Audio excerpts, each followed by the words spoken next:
तो गाइस कैसे हैं आप सब लोग। क्रॉनिकल्स ऑफ अ सेंट के एपिसोड 77 के साथ हाजिर हो। तो लास्ट एपिसोड के एंड पे हमने देखा था कि हमारा वैंग लिंच जो होता है वो इवल फाइटिंग सेक्टर को बर्बाद करने के लिए आगे बढ़ रहा होता है, लेकिन उसके सर के ऊपर अब एक मार्क आ चुका है, 100 डे मार्क, जिसकी वजह से पूरे 100 दिन के लिए उसका शिकार किया जाएगा। तो रास्ते में एक एक्सपर्ट निकल आता है जिसका नाम शेंग होता है। तो शेंग जो होता है उसे कहता है कि लड़के अब तो मरने वाले हो, और वो अटैक करने के लिए आगे बढ़ता है। तो शेंग जो होता है वो जल्दी से जंप करते हुए आगे की तरफ बढ़ता है। तो उसका अटैक मुझे काफी ज्यादा मीडियोकर लगा, क्योंकि वो किसी भी एंगल से यहाँ पर कोई प्रोफेशनल अटैक नहीं लग रहा होता। तो हमारा वैंग लिंच जो होता है उसकी तरफ देखता है, और इसी के साथ ही उसकी तरफ देखने के बाद अपनी उंगली को सामने की तरफ करता है और उसके ऊपर अटैक करता है। तो वैंग लिंच का अटैक इतना पावरफुल होता है कि वो शेंग जो होता है उड़ता पीछे जाकर ग्राउंड के ऊपर गिरता है, और वहीं पर गिरने के साथ ही बहुत ही बुरी हालत में जख्मी हो जाता है। साथ ही उसके गले के अंदर एक तलिस्मान होता है, वो तलिस्मान भी 2 टुकड़े हो जाता है। तो ये देखने के बाद दोनों सीनियर ब्रदर्स जो होते हैं भागते हुए आगे बढ़ते हैं और कहते हैं कि ये क्या ब्रदर शेंग को क्या हो गया। तो हमारा वैंग लिंच भी इस बात से काफी हैरान होता है कि जी यहाँ पर हमारे सामने काफी ज्यादा महान बनने का नाटक कर रहा था, लेकिन असल में ये किसी काम का नहीं है। तो वैंग लिंच आगे बढ़ता है, जाकर उसका जेड उतारकर उसको चेक करता है कि ये क्या चीज थी, और इसी के साथ ही शेंग को दिखाता है कि वो बेचारा भी उसके सामने माफी की भीख मांगना शुरू कर देता है और कहता है कि प्लीज प्लीज प्लीज मुझे माफ कर दो, प्लीज मुझे माफ कर दो, मुझे जान से मत मारना। तुम्हारा वैंग लिंच उस जेड को उठाता है और कहता है कि अब ये क्या चीज है। तो उसे वो उसके बारे में बताता है और कहता है कि ये एक बहुत ही स्पेशल जेड है, इसी जेड की वजह से सभी लोग मुझे यहाँ पर इतना महान समझते हैं, क्योंकि इसी जेड की मदद से मैं कई बार यहाँ पर नेशन सोल स्टेज के मास्टर से भी बच पाया हूँ। लेकिन मैं यहाँ पर इस बात से बहुत ज्यादा हैरान हो रहा हूँ कि तुम यहाँ पर अभी सिर्फ और सिर्फ कोर फॉर्मेशन स्टेज में हो, लेकिन तुम्हारे अटैक की वजह से ये जेड 2 टुकड़े हो गया। इसी के साथ ही शेंग फिर से वहां पर उसके सामने अपना सर झुका देता है और कहता है कि सीनियर प्लीज मुझे माफ कर दे, प्लीज मुझे माफ कर दे, मुझे मारना मत। और इसी के साथ ही साइड के ऊपर मून बाई और मून एंड जो होते हैं वो काफी हैरान हो रहे होते हैं और कहते हैं हम लोग तो इसके बारे में बहुत सारी बातें सुन चुके हैं कि इसने यहाँ पर बहुत सारे नेशन सोल स्टेज के एक्सपर्ट्स को भी हराया है, लेकिन देखो अब यहाँ पर किस तरह से माफी की भीख मांग रहा है। और इसी के साथ ही वो शेंग जो होता है वो भागता हुआ आगे बढ़ता है और उस लड़की के पांव पकड़ता है और कहता है मुझे लगता है कि तुम इसकी वाइफ हो, प्लीज यहाँ पर सीनियर से कहो ना कि वो मुझे बख्श दे, मुझे जान से मत मारे, मैं जहां पर माफी मांगने को तैयार हूं। और ये बात सुनने के बाद वो कहती है कि वैंग लिंच प्लीज इस पर कुछ करो, ये तो कुछ ज्यादा ही रोंदलू है। लेकिन हमारे वैंग लिंच के चेहरे के एक्सप्रेशन जो होते हैं बिल्कुल भी नहीं बदलते। तुझे देखने के बाद शेंग कहता है कि मुझे लगता है कि अब मुझे यहाँ पर अपनी आखिरी चाल को चलना ही पड़ेगा, लगता नहीं है कि तुम इतनी आसानी से यहाँ पर मानने वाले हो। और इसी के साथ ही वो सभी लोग अब देख रहे होते हैं कि आप यहाँ पर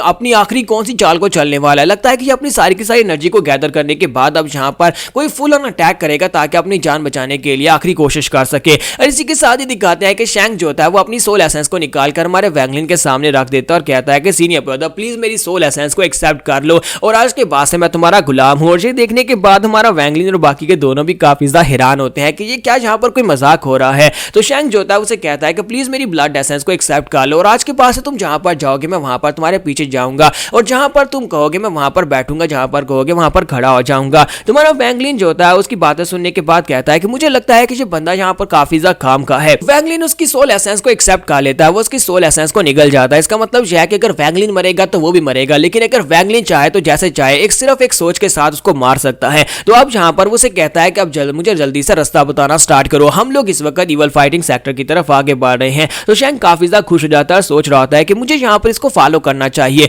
मुझे नहीं लगता कि सिया ज़ूमो के अंदर इससे ज्यादा पावरफुल इंसान कोई और हो सकता है, और मुझे लगता है कि जहां पर भी जाने वाला है वहां पर तबाही मचाने वाला है। और इसी के साथ ही वो भी उसका पीछा करना स्टार्ट करता है और कहता है क्योंकि इस वक्त इवल फाइटिंग सेक्टर का तो नामो निशान मिटने वाला है। इवल फाइटिंग सेक्टर यहाँ का सबसे पावरफुल सेक्टर है, अगर वो सेक्टर बर्बाद हो जाता है तो सी ऑफ ज़ूमो के अंदर कोई भी पावरफुल फोर्स नहीं रहेगी। इसने इस वक्त अपनी जो पीछे जितनी लाशें लटका रखी हैं वो सारी की सारी इवल फाइटिंग सेक्टर के एल्डर्स की हैं। वैंग लिंच से कहता है कि मुझे लगता है कि बहुत ही जल्दी यहाँ पर और भी एल्डर्स आपको मारने के लिए आएंगे। तो वैंग लिंच से कहता है कि इसी वजह से तो मैं उनके हेडक्वार्टर में जा रहा हूँ ताकि मैं सभी को मार डालूं, ताकि कल को कोई मुझे मारने के लिए या बदला लेने के लिए मेरे पीछे ना आए। हमारा वैंग लिंच जैसे जैसे वहां पर आगे बढ़ रहा था और साथ ही वो काफी ज्यादा गुस्से में होता है, क्योंकि उसने यहाँ पर जितनी गोल्डन कोर्स को एब्जॉर्ब किया उसकी वजह से अब उसकी गोल्डन कोर्स है वो काफी ज्यादा बेहतर होती जा रही है। तो साथ ही वैंग लिंच सोच रहा था कि अब मैं वो पुराना गाँव वाला बच्चा नहीं रहा जो कि जाओ किंगडम से था और जिसकी पूरी की पूरी फैमिली को टैंग हुआ जवान ने मार डाला था। और साथ ही वो टैंग हुआ जवान का नाम लेती बहुत ज्यादा गुस्सा हो जाता है और कहता है कि टैंग हुआ जवान मैं बहुत ही जल्दी वापिस आ रहा हूँ,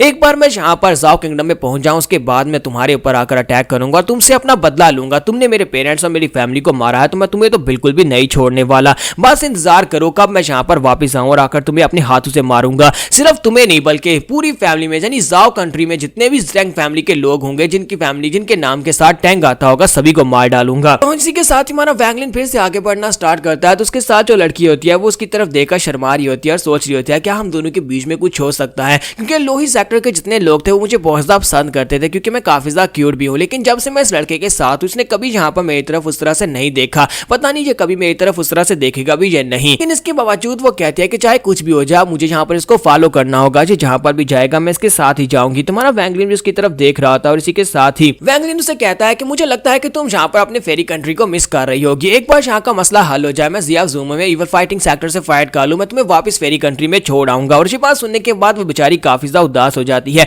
और उसे कहती है कि छोड़ो इस बात को, चलो वो जल्दी से आगे बढ़ते हैं। और हमारा वैंगलिन इस बात से काफी हैरान होता है क्योंकि वो इसके इमोशंस को समझ नहीं पा रहा होता। और यहीं पर शैंक को दिखाते हैं, शैंक कहता है कि वो देखो आसपास बहुत सारे लोग इकट्ठे होना शुरू हो गए हैं और वहां पर कुछ और कल्टिवेटर्स होते हैं जो कि इसे मारने के लिए आए होते हैं, क्योंकि उसके ऊपर किल ऑर्डर है, तो इसी वजह से वो सभी लोग किल ऑर्डर को महसूस करके वहां पर पहुंच जाते हैं। लेकिन अब जहां पर जो कल्टिवेटर अपीयर होते हैं वो सारे के सारे फाउंडेशन एस्टैब्लिशमेंट स्टेज में होते हैं और कोर फॉर्मेशन स्टेज में भी नहीं होते। तो वैंगलिन उन सभी से कहता है कि तुम में से जो भी हमारा रास्ता रोकने की कोशिश करेगा वो मरेगा, इसलिए सोच समझकर आगे बढ़ना। और वो सभी लोग जब वहां पर आसपास देखते हैं कि हमारे वैंगलिन ने अपने पास से अपने पीछे वहां पर बहुत सारी लाशें लटका रखी हैं, तो वो सभी लोगों में से कोई भी आगे बढ़कर उसके ऊपर अटैक करने की कोशिश भी नहीं करता। मूबाई और मूनैन कहते हैं कि लगता है कि यहाँ पर जितने दुश्मनों में से कोई भी आगे नहीं बढ़ा, इन सभी की हिम्मत जवाब दे गई है। लेकिन तब क्या होगा जब नैंडो सिटी के एक्सपर्ट्स यहाँ पर आ जाएंगे, क्योंकि किल ऑर्डर तो अभी भी इसके ऊपर है और हम लोग आगे की तरफ ही बढ़ते जा रहे हैं। अगर नैंडो सिटी के एक्सपर्ट्स यहाँ पर आ जाते हैं और सभी लोग मिलकर अटैक करते हैं तो हो सकता है कि वो इस लड़के को मार डाले। और यहीं पर नैंडो सिटी के एक्सपर्ट्स को दिखाता है कि वो सभी एक्सपर्ट्स जो होते हैं वो काफी ज्यादा गुस्से में होते हैं।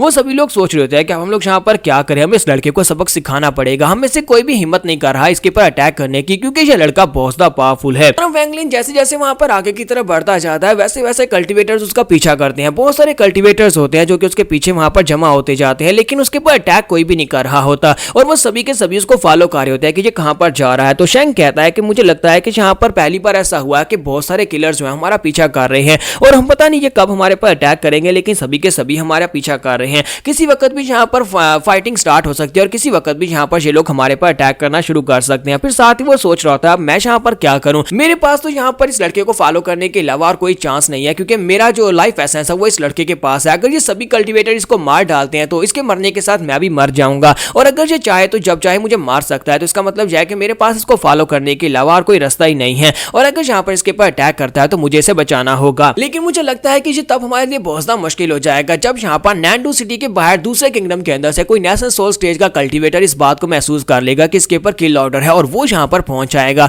क्योंकि अगर नेशनल सोल स्टेज का एक्सपर्ट यहाँ पर आ जाता है तो हम में से कोई भी बच नहीं पाएगा। तो मूबाई जो होता है मूनैन से कहता है कि हम लोग क्या करें, कि हम बस इसे फॉलो करते रहे, क्योंकि यहाँ पर कल्टिवेटर्स की जो काउंटिंग है वो बढ़ती जा रही है, हमारा पीछा करने वाले लोग ज्यादा होते जा रहे हैं। तुम्हारा वैंगलिन अपने आसपास देखता है, साथ ही कहता है कि मैं 3 तक गिनती गिनूंगा और 3 तक गिनती गिनने के बाद जो लोग भी यहाँ पर होंगे वो सभी लोग मरने वाले हो। और इसी के साथ ही वो लोग कहते हैं कि देखो तो जरा इसकी हिम्मत तो देखो, यहाँ पर हमारे सामने क्या कह रहा है। और इसी के साथ ही हमारा वैंगलिन वहां पर 1-2 गिने बिना ही सीधा 3 कह देता है और जैसे वो 3 कहता है कि वहीं पर अपनी एनर्जी को रिलीज करता है और सभी लोग वहां से भागने की कोशिश करते हैं कि वहां पर उनके पास भागने का मौका भी नहीं होता। और कुछ लोग उसे कहते हैं तो हम लोग तो बस यहाँ पर देखने के लिए आए थे कि तुम क्या कर सकते हो, हम लोग यहाँ पर तुम्हारे पर अटैक नहीं करने वाले थे। लेकिन अफसोस के हमारा वैंगलिन जो होता है वहां पर जितने भी लोग होते हैं 3 गिनने पर सभी को मारना शुरू कर देता है। तो यहाँ पर हम लोग अपनी एपिसोड 77 का एंड करेंगे और नेक्स्ट एपिसोड में देखेंगे क्या यहाँ पर नैंडो सिटी के एक्सपर्ट्स यहाँ पर हमारे वैंगलिन का रास्ता रोकने के लिए आएंगे या नहीं, तो ये नेक्स्ट एपिसोड में पता चलेगा। तो एपिसोड की एक्सप्लेनेशन अच्छी लगी तो कमेंट करके जरूर बताइएगा, वीडियो को लाइक करना मत भूलिएगा। Thank you.